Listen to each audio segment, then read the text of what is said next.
Hey guys, how's it going? It's Al. Week 15 is here, and that means that we have a very special Saturday slate. It's like the after-school special of DFS slate. So we're going to take a look on DraftKings and build an NFL DFS tournament lineup for the slate. I'm going to go through all three games. It's like Thanksgiving, but in December.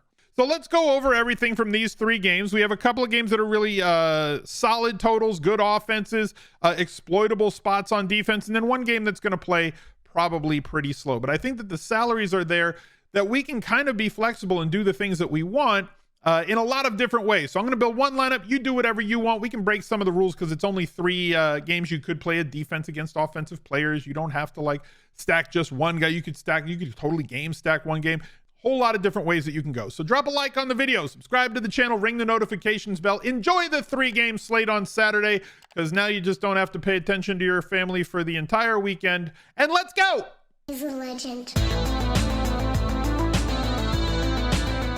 The Week 15 Smiz Gang Listener League is posted. It is on DraftKings, but not available in the lobby. You have to go to smizzle.tv/links. If you want to find the link to that league, it is $10 to enter, 3 max, 25,000, absolutely no rake. It is smaller this week because it is on the Sunday slate and not the Saturday slate. And it's also smaller because I am going to be in New Orleans for the DraftKings Championships this week. I leave on Thursday. So just a quick announcement, my Friday lineup builder video is not going to be out. I may do it live from New Orleans on TikTok or Instagram. So go to smizzle.tv/links. And when you join the Listener League, join one of those other spots. Also, make sure that you get in the Discord, especially if you're a channel member here on YouTube, so that you can discuss the slate with our entire community. I also spend some time now and again in the Discord, more again than now, especially when traveling. But you can surround yourself with all the YouTube channel members and Twitch subscribers as that community kind of blends together to make our Discord the great place that it is. And also, go check out the Al Smizzle Fantasy Football channel, especially if you're looking for the Week 14 recap video, which by the time this video is out, it is up on that channel. Here's the Week 13 recap, Week 14 recap. Spoiler alert, I won a lot of money in Week 14. Go check that out, smizzle.tv/ff. Let's take a look at this slate. We have 3 games on it. We've got the Colts against the Vikings. Total of 47.5 in this one. Vikings favored by 4. Ravens against the Browns. This is the slow, sloggy game. Ravens probably playing with Snoop or the backup to the backup, depending on Snoop's injury. And the Browns playing with whatever is left of Deshaun Watson at this point, who's looked really tremendously terrible his first 2 games. Total of 37 in this one. Browns favored by 2.5.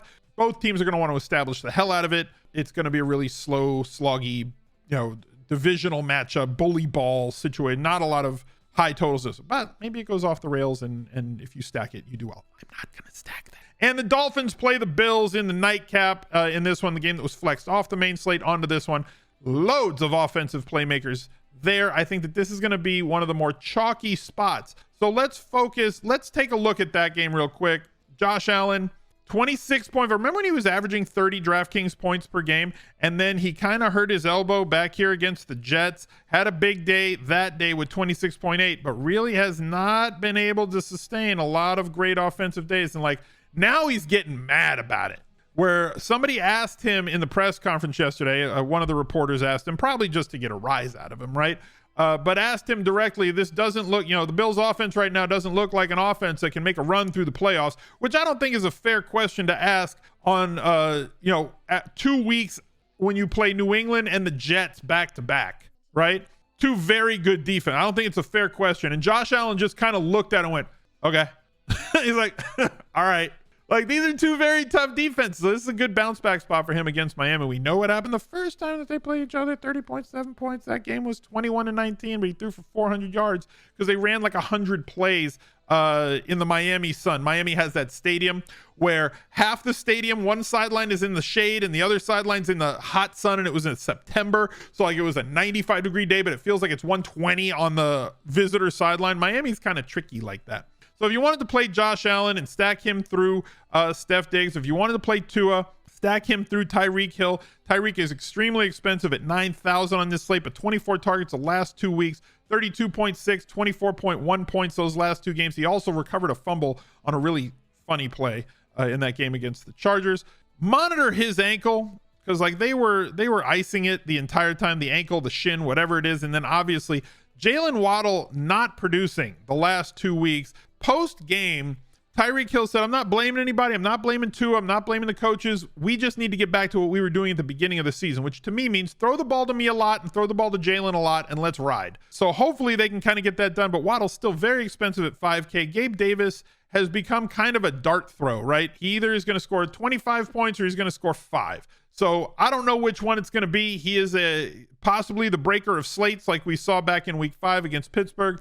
But a lot of slates leave you broken, and he doesn't break them. Isaiah McKenzie has not really been the answer. He has had 1-2 good games all year. Same situation as a dart throw only play. Trent Sherfield playing more snaps, but not super talented, at least in terms of fantasy. We've seen River Craycraft do some things. Wilson at tight end. Dawson Knox has seen 2 good games.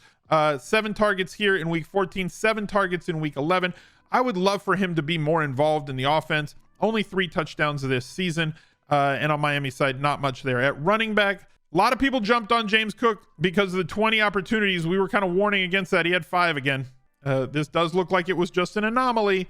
And there were a lot of people that were projecting off of, no, it's a total shift in the way that they're doing things. And Singletary's not the man anymore. And they want James Cook to get 20 touches. No, they don't. They want to throw the ball a lot, like 70% plus of the time. And it's just, the running backs are going to have a spike game, just like McKenzie or Davis, somewhat randomly. Looking at Baltimore and Cleveland, I'm not sure what we can look for in this one. We know that Lamar Jackson is questionable. He was inactive last week. They're going to monitor him week in, week out. We don't know what he's going to do or what the team's going to do. But if I'm Lamar Jackson, I ain't playing the rest of this year because you've proven that you're a really good quarterback. You're doing nothing but risking yourself without a contract. I could see him sitting out the rest of the year. If he plays, obviously you're playing Lamar Jackson. Huntley, same thing. Had a concussion last week. We have to monitor to see if he is going to be the guy who goes, because if he is not the guy who goes, like, what the hell are we doing? If he doesn't go, like, are we playing Anthony Brown? Like, are we really? It's ugly. Which kind of leads me to the running backs in this game. Nick Chubb at 7,400, 18.7 points per game, but we know that he is a floor ceiling guy. Against Baltimore, it's a tough opponent. He had 18.7 against them last time, very somewhat touchdown dependent because he's not very consistently involved in the running game. But J.K. Dobbins came back off of IR for 120 and a touchdown last week, busted off a 44-yard run as well. He's only 5,200 this week. And against Cleveland's defense, I think that's a really solid play. I'm going to plug him in. And on the passing side, Baltimore has been very susceptible against the pass. I know Amari Cooper at home has been a tremendous thing, as we can see by this, 22 points at home, 10.2 on the road. Had 16 targets the last 2 weeks, but really didn't do much with them, with Deshaun Watson not really having the efficiency that you want. But DPJ with 12 targets, I had a ton of him last week, and he has been feasting on the other side because they run against so many heavy boxes that and teams have to respect Njoku at tight end and possibly bracket him when they get inside the 20s.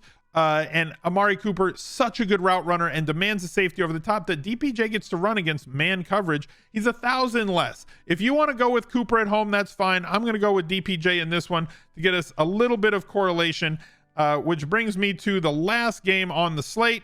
Well, the first game on the slate, but the highest totaled game on the slate. We have 2 quarterbacks here. One is super cheap in Matt Ryan. Matt Ryan has been kind of meh, has never shown us a ceiling. And Kirk Cousins, we know that at least there is 20 plus point possibilities here with 25 to 35 point if he throws for like 3-4 touchdowns. Now, Indianapolis does look, if you look at their wide receiver allowed, you see this big red 1. But most of this comes because, like, you can look at what they've scored against them, right? Like, how many yards have they given up against? Passing yards against Dallas, 165. Yeah, but they ran for 220 and they won by 87 points. They lost this game to Pittsburgh. Pittsburgh is never throwing the ball a lot. 172 rushing. Why would they even have to? Philadelphia, they didn't throw the ball a lot, but they ran the ball exceptionally well against them in a very close and contested game. They beat Las Vegas. Las Vegas threw for 232. New England's not a passing offense. Washington, they threw for 266. Tennessee, not a passing offense. Jacksonville had an awful day, even though they scored 34 points. Denver, not a passing offense. They haven't played teams that can be efficient through the air with really superstar wide receivers. So you end up with them having the second fewest wide receiver targets per game. A lot of that comes down to teams playing in positive game scripts where they're playing from ahead and can just shut things down and run the football a lot. Also, they haven't played, if you look at the schedule, they haven't played teams that want to throw the ball a lot, where the Vikings kind of do. They've allowed the 4th fewest wide receiver catches per game at 10.2, but that really comes off of the fact that they just haven't seen a lot of throws. So I kind of feel that we can double with Justin Jefferson and Adam Thielen in this spot. Also, it being the highest totaled game and Minnesota being so trash on defense, like everybody just runs through Minnesota, Jonathan Taylor is getting 25 opportunities in this game. It's gonna happen. We also know that part of his skill set is that he is one of the best big splash running backs in the league.